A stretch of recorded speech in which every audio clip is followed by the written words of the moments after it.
پھر سلمان اکر راجہ صاحب ہوں، شیخ وقاص اکرم صاحب ہوں، یا گوہر خان صاحب ہوں، یا پھر عمر ایوب صاحب ہوں، یا پھر گنڈا پور صاحب. اس کے ساتھ ساتھ عمران خان صاحب کی طرف سے بلکہ ان کی بہنوں کی طرف سے یہ سوال اٹھایا جا رہا ہے کہ یہ کون لوگ ہیں جو عمران خان صاحب کی صحت سے ریلیٹڈ خبریں پھیلا رہے ہیں. بلکہ کل علیمہ خان صاحبہ نے کہا کہ ان سے متعلق کوئی خبر نہیں پھیلانی چاہیے، عمران خان صاحب بالکل ٹھیک ٹھاک ہیں،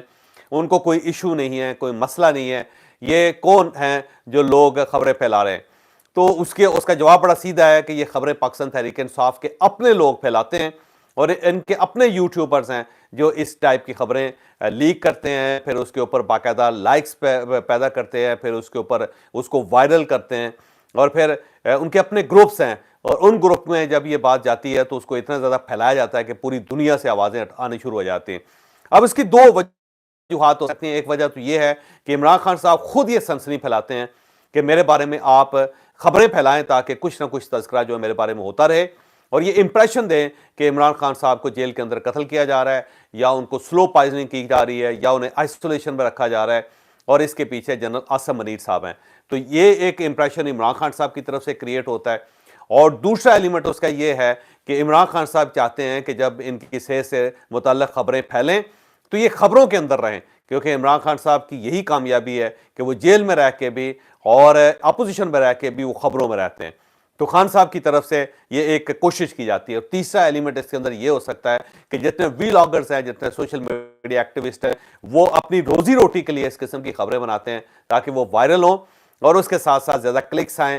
زیادہ ویوز آئیں، اور اس سے ان کے پیسوں میں اضافہ ہو. تو میرا خیال یہ ہے کہ پارٹی کو یہ سوچنا چاہیے کہ اگر عمران خان صاحب کی صحت سے ریلیٹڈ خبریں پھیلائی جا رہی ہیں یا ان خبروں کو اٹھایا جا رہا ہے تو اس کا مقصد کیا ہے. کہیں ایسا نہ ہو کہ اتنا زیادہ شور و غوغا کیا جائے کہ اس میں واقعی کسی دن شیر آ جائے اور پھر عمران خان صاحب جو ہیں وہ دیکھتے ہی رہ جائیں اور شیر جو ہے بہت کچھ کر جائے ان کے ساتھ.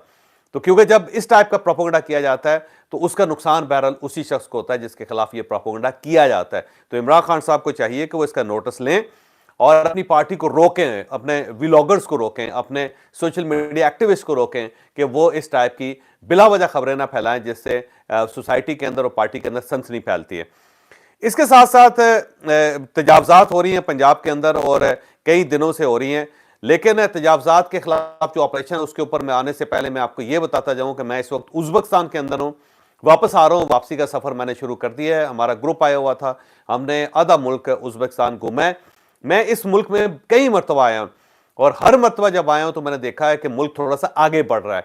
آپ یقین کریں کہ ہم 4-5 دن مسلسل میں یہاں پہ رہا ہوں، میرا گروپ تو 8 دن رہے گا،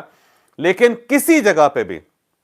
کسی بھی شہر کے اندر ہمیں تجاوزات نظر نہیں آئی. یعنی سڑکیں ہیں، کھلی سڑکیں ہیں، اور اس کے بعد پھر سروسز لین ہے،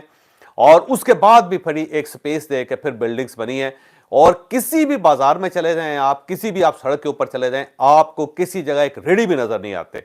کوئی تجاوزات نظر نہیں آتی. نہ آگے تھڑے نکلے ہوئے ہیں، نہ وہاں پہ ٹینٹ لگے ہوئے ہیں، نہ وہاں پہ چھتیں ڈلی ہوئی ہیں، نہ وہاں پہ آپ کو لوگ چلتے پھرتے نظر آتے ہیں. تو بالکل کھلی سڑکیں ہیں، کھلے فٹ پاتھ ہیں، اس کے ساتھ ساتھ باقاعدہ سروسز لین ہے، اور کسی جگہ پہ کوئی ایسی ہڑبونگ نہیں ہے. اور اس کی بنیادی وجہ یہ ہے کہ یہاں پہ باقاعدہ قانون کو نافذ کیا جاتا ہے اور کسی کے اندر یہ جرت نہیں ہے کہ وہ اپنی دکان سے ایکسیڈ کر سکے. تو ایک چھوٹا سا ملک جس کی اکانومی بھی بہت اچھی نہیں ہے لیکن اتنا صاف ستھرا ہے کہ حیرت ہوتی ہے کہ یہ گند ڈالتے کہاں. یقین کریں کہ نہ گلیوں کے اندر کسی جگہ کوڑا نظر آیا، نہ گھروں کے سامنے کوڑا نظر آیا، نہ شہر کے اندر کوڑا نظر آیا، کسی فٹ پاتھ کے اوپر کسی قسم کا گند نظر نہیں آتا. مکمل صفائی ہوتی ہے، اور آپ کسی واش روم میں بھی چلے جاتے ہیں، جو شخص واش روم استعمال کرتا ہے وہ اس کو باقاعدہ صاف کر کے باہر نکلتا ہے. تو یہ چیز ثابت کرتی ہے کہ اگر آپ قوم کی پرورش کریں، لوگوں کو ٹرینڈ کریں، تو وہ بہت سارے معاملات میں اپنی قوم کو لیڈ کر سکتے ہیں، وہ قوم کو بہتر بنا سکتے ہیں. اس کے ساتھ ساتھ جو تجاوزات ہے میرا خیال ہے اس کے اوپر ایک گرینڈ آپریشن ہونا چاہیے. لیکن بڑی عجیب سی بات ہے کہ تجاوزات ناجائز ہیں. ہر شخص یہ کمپلین کرتا ہے کہ جی ہمارا راستہ رکا ہوا ہے، ہماری سڑکیں رکی ہوئی ہیں، ہم آگے نہیں بڑھ سکتے، ہم چل نہیں سکتے. اتنی بھی گنجائش نہیں ہوتی کہ ہم گزر سکیں کسی بازار میں سے. لیکن جب تجاوزات کے خلاف کو آپریشن کیا جاتا ہے تو لوگ کھڑے ہو جاتے ہیں، پروٹیسٹ کرنا شروع کر دیتے ہیں. یہ عجیب سی بات ہے. آپ یہ فیصلہ کر لیں کہ آپ نے اپنے شہر صاف کر رہے ہیں یا پھر آپ نے اسی طرح تجاوزات کے ساتھ زندگی گزارنی ہے. اور اگر آپ اپنے شہروں کو صاف ستھرا دیکھنا چاہتے ہیں تو میرا خیال ہے بڑی اچھی کمپین ہے, مریم نواز صاحبہ کو سپورٹ کرنی چاہیے سب کو, تاکہ وہ کم از کم ایک بار پورے شہروں کو صاف کر دیں اور کسی جگہ پہ کوئی ریڑھی نہ نظر آئے, کسی جگہ کوئی تجاوزات نہ ہو. اگر یہ کلین ہو گیا تو میرا خیال ہے یہ بھی بہت بڑا کمال ہوگا اور شہروں کے اندر واقعی سوشل لائف جو ہے وہ بہتر ہو جائے گی. لیکن وہی بات ہے کہ ایک سائڈ پہ ہم یہ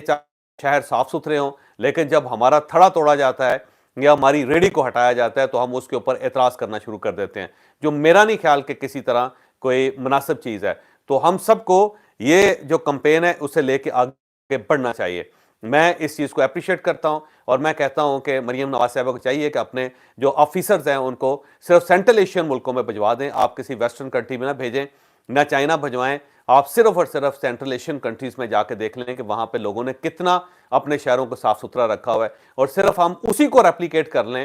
تو ہمارے شہر صاف بھی ہو سکتے ہیں, ستھرے بھی ہو سکتے ہیں, اور وہاں پہ بزنس بھی بہتر ہو سکتا ہے. اب ہم آتے ہیں مریم نواز صاحبہ کے جلسے کی طرف. مریم نواز نے نارووال کے اندر ایک جلسہ کیا ہے. میں آگے چل کے آپ کو بتاؤں گا کہ نارووال کا انتخاب کیوں کیا گیا ہے, لیکن اس جلسے کو اگر دیکھا جائے اور اس سے پہلے جو یونیورسٹیز کے اندر ان کی انٹری ہے اس کو دیکھا جائے, اور پھر میاں نواز شریف صاحب کی جو ملاقاتیں ہیں اپنے ایم پی ایز کے ساتھ اور ایم این ایز کے ساتھ, اگر اس کو دیکھا جائے تو ایسا لگتا ہے کہ مریم نواز صاحبہ کو باقاعدہ اسٹیبلش کیا جا رہا ہے اور ان کو اگلا پرائم منسٹر دیکھنا چاہتے ہیں میاں نواز شریف صاحب. اور اس لیے اس ٹریک کے اوپر وہ ان کو لے کے گئے ہیں کہ وہ ایک تو اپنے صوبے کو بہتر بنا رہی ہے, وہاں پہ ان کی ایکٹیویٹیز ہیں, ساتھ ساتھ وہ یوتھ کو انگیج کر رہی ہیں. اور میرا خیال ہے پاکستان مسلم لیگ نون اس معاملے میں بہت لیٹ ہوگی, لیکن اس کے باوجود یہ ڈائریکشن بڑی اچھی ہے کہ سب سے زیادہ ووٹ اس وقت اگر پاکستان کے اندر ہے تو وہ یوتھ کا ووٹ ہے. اور اگر مریم نواز صاحبہ ان کو ساتھ کنیکٹ کر لیتی ہیں اور ان کو اپنا ووٹر بنا لیتی ہیں تو پنجاب کے ساتھ ساتھ پورا پاکستان ٹرن اراؤنڈ ہو جائے گا اور پاکستان مسلم لیگ نون کو اس کا بہت فائدہ ہوگا. اور اس کے ساتھ ساتھ اب مریم نواز صاحبہ نے جلسے شروع کر دیے ہیں. کل انہوں نے نارووال کے اندر پہلا جلسہ کیا اور یہ ان کا پہلا جلسہ ہے چیف منسٹر بننے کے بعد, اور جلسہ بڑا بھرپور تھا اور اس کے اندر جو لوگوں کی پارٹیسپیشن تھی وہ بھی بہت شاندار تھی. اب سوال یہ ہے کہ مریم نواز صاحبہ نے سب سے پہلا جلسہ نارووال کے اندر کیوں کیا. اس کی بنیادی وجہ ایک ہے کہ نارووال ایک واحد حلقہ ہے پورے پنجاب کے اندر جو احسن اقبال صاحب کا ہی حلقہ ہے. اس حلقے میں جو پاکستان مسلم لیگ نون کی جیت تھی وہ 100% اصلی تھی. یعنی آپ کسی بھی حلقے کی طرف چلے جائیں وہاں پہ اعتراض کیا جاتا تھا, لیکن احسن اقبال کا جو حلقہ ہے اس پہ کسی شخص نے انگلی نہیں اٹھائی. کسی نے نہیں کہا کہ احسن اقبال جو فارم 47 کے ایم این اے ہیں یا فارم 47 کے منسٹر ہیں, سب لوگوں کو اس چیز پہ یقین تھا کہ احسن اقبال صاحب جنرلی جیتے ہیں. بلکہ کہا جاتا ہے کہ پورے پنجاب کے اندر صرف 2 سیٹیں ہیں جو پاکستان مسلم لیگ نون نے جیتی ہے, ایک رانا تنویر صاحب کی ہے اور دوسری احسن اقبال صاحب کی ہے. اب رانا تنویر صاحب کے بارے میں بھی کچھ نہ کچھ کہا جا سکتا ہے, کوئی نہ کوئی سوال اٹھایا جا سکتا ہے, لیکن احسن اقبال کے بارے میں کوئی سوال نہیں اٹھایا جا سکتا. یہ حقیقت ہے کہ یہ ایک ایسا حلقہ ہے جس کے اندر پاکستان مسلم لیگ نون واقعی بڑی ہے اور اس کا سارا کریڈٹ احسن اقبال صاحب کو جاتا ہے, کیونکہ انہوں نے یہاں پہ ایک نالج بیسڈ اکانومی ڈیولپ کر دی اور اتنے زیادہ ادارے انہوں نے یہاں پہ بنائے ہیں, ایجوکیشن ادارے, کہ پورے علاقے کو ٹرن اراؤنڈ کر دیا, پورے علاقے کو بدل کے رکھ دیا ہے. میں احسن اقبال صاحب کے ساتھ الیکشن کے دوران ان کے حلقے میں گیا تھا. جس طرح لوگ ان کی عزت کر رہے تھے, آپ یقین کریں کہ پورے پاکستان میں ایک بھی ایسا حلقہ نہیں ہے جس کے ایم این اے کی اتنی زیادہ عزت ہو. لوگ واقعی ان کو اپنا پیر سمجھتے ہیں, اپنا محسن سمجھتے ہیں. تو اسی لیے شاید مریم نواز صاحبہ نے نارووال کا انتخاب کیا کہ وہاں پہ کوئی مخالفت کا نعرہ نہیں لگ سکتا, وہاں پہ قیدی نمبر 804 کا نعرہ نہیں لگایا جا سکتا, وہاں پہ میاں نواز شریف صاحب کے خلاف کوئی نعرہ نہیں لگ سکتا. تو اس لیے میاں نواز شریف نے اور مریم نواز صاحبہ نے اس حلقے کا انتخاب کیا جہاں پہ ان کی اپوننٹ آواز نہیں ہے, اور اس وجہ سے اس جلسے کو ہم کامیاب جلسہ کہہ سکتے ہیں, کیونکہ واقعی وہاں پہ لوگ آئے اور لوگوں کو گھروں سے نکالنے کے لیے انتظامیہ کو کوئی ایفرٹ نہیں کرنی پڑی. لوگ وہاں پہ پہنچے, وہاں پہ خواتین بھی آئیں اور انہوں نے احسن اقبال صاحب کو بھی عزت کی نظر سے دیکھا, ان کی بھی توقیر کی اور ساتھ ساتھ مریم نواز صاحبہ کی. اور اس کے علاوہ اگر مریم نواز صاحبہ فیصل آباد جاتی ہیں یا پھر وہ گوجرانوالہ جاتی ہیں یا سیالکوٹ جاتی ہیں یا لاہور جاتے ہیں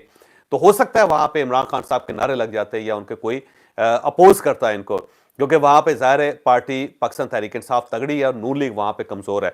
اس لیے شاید مریم نواز صاحبہ نے لاہور میں جلسہ نہیں کیا, سیالکوٹ میں جلسہ نہیں کیا, گوجرانوالہ میں جلسہ نہیں کیا انہوں نے, اور ساتھ فیصل آباد میں جلسہ نہیں کیا انہوں نے, ملتان میں نہیں کیا انہوں نے, بہاولپور میں نہیں کیا انہوں نے, نارووال کا انتخاب کیا. اور اب اگر یہ اگلا جلسہ کر سکتی ہیں تو میرا خیال ہے یہ رانا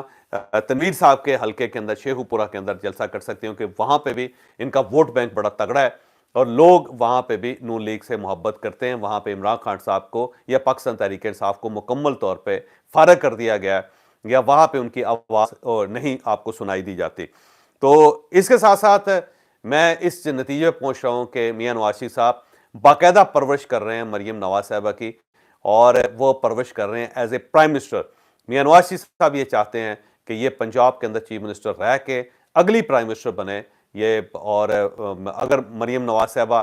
اسی پیس کے ساتھ اسی سپیڈ کے ساتھ کام کرتی رہتی ہیں تو ڈیفینیٹلی مجھے لگتا ہے کہ وہ وقت دور نہیں ہے جب یہ پرائم منسٹر ہوں گے. لیکن اب ہوں گی کب؟ یہ میرا خیال ہے جس طرح انہوں نے 1 سال کے بعد میاں نواز شریف صاحب نے اور مریم نواز صاحبہ نے ایفرٹ شروع کر دی ہے, مجھے لگتا ہے کہ کہیں نہ کہیں back of the mind Mian Nawaz Sharif صاحب کے یہ معاملہ ہے کہ ہو سکتا ہے الیکشن جلدی ہو جائیں. اور جس دن پاکستان مسلم لیگ نون کو یہ محسوس ہوگا کہ حالات ہمارے کنٹرول میں آ گئے ہیں, ہمارا ووٹ بینک واپس آ رہا ہے, عمران خان صاحب کا ووٹ بینک جا رہا ہے یا پارٹی کے اندر کوئی ٹوٹ پھوٹ وہاں پہ ہو جاتی ہے, تو میاں نواز شریف صاحب کی ایفرٹ ہوگی کہ وہ اسمبلیاں توڑ کے نیا الیکشن کروا دیں. اور اگر وہ نیا الیکشن ہو گیا تو اسی پیس کے ساتھ اگر مریم صاحبہ چلتی رہتی ہیں تو ان کے پرائم منسٹر بننے کے چانسز بڑھتے چلے جائیں گے. مجھے اجازت دیجیے, اگلے ولاگ میں ملاقات ہوگی. پاکستان زندہ باد.